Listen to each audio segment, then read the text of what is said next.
everyone, I'm down here in a new area that I'm getting ready to plant up. I've got a nice new fun bush that I want to share with you, but before I do, tell you a little bit about that, I want to share with you a little bit about what is going to be happening in this area. So I am standing down, if you're looking at our house, I'm down to the left of our house.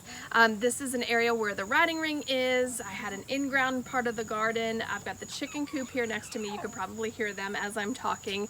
And the pigs are in the woods down behind me. So I'm getting ready to plant up this area right here and around the chicken coop and make this look a little nicer. So later on this year, we are actually getting ready to put in you probably have seen in some of my other videos, the fence that we just got stained. And so we are actually carrying that fence over to the front part of our horse field. So that will run across the front of our house, and then there will be a section that runs towards the back side. So it will almost section off our yard to have a little bit less yard space, some actual maintained grass space. And then this will become almost like the farm side.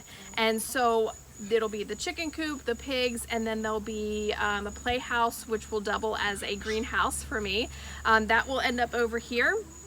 And then we will have a large garden and flower beds and cut flowers and all kinds of things on this side. So I'm super excited about that. We're going to start on that part of it next year, but hopefully this fall we will get some of that fence line in.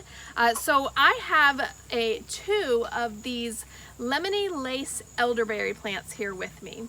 So let me grab them and I will tell you a little bit about them. So this is a Lemony Lace Elderberry. They grow about 3 to 5 feet tall and wide. They like sun to part shade, and they are a zone 3 through 7. They bloom in the spring and they bloom on old wood. So you want to make sure that you prune them, if you want to prune them, after they are done blooming in the spring so that you don't mess up next year's flowers. They are incredibly deer resistant, so it's going to make it perfect to be down here along this wood line. So I'm going to have these right here under these trees. I think they look awesome in front of the bark of that tree. They just kind of stand out and pop. They do like well-drained soil. So I am here underneath of these trees. I don't know if you saw in the first part of the video, but I am down here, and so the land kind of slopes this way. So I am going to plant them a little bit higher because they do like well-drained soil, but they like to be moist.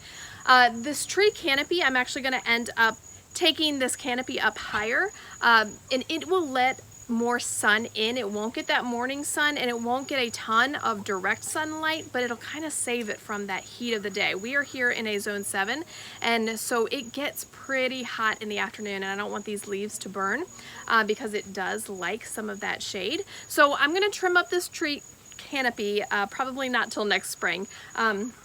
But I think this will be a perfect spot down under here. It'll get that nice sun from the later part of the day. The plan here is to have them grow to their full size. I don't plan on doing any pruning down here. This is going to be more of a kind of a natural area, but I do want it to be blooming. I want it to be like a perennial garden, but with these getting 3 to 5 feet tall, it will kind of be a nice block for this chicken fencing back here. It's not the prettiest fencing, but you really can't notice it. And so planting some of this stuff in front will keep it even more discreet back there. So I'm gonna go ahead and get this planted up. So there are a lot of roots down here because I am under all of these trees. So when I say that I'm gonna plant this, I obviously mean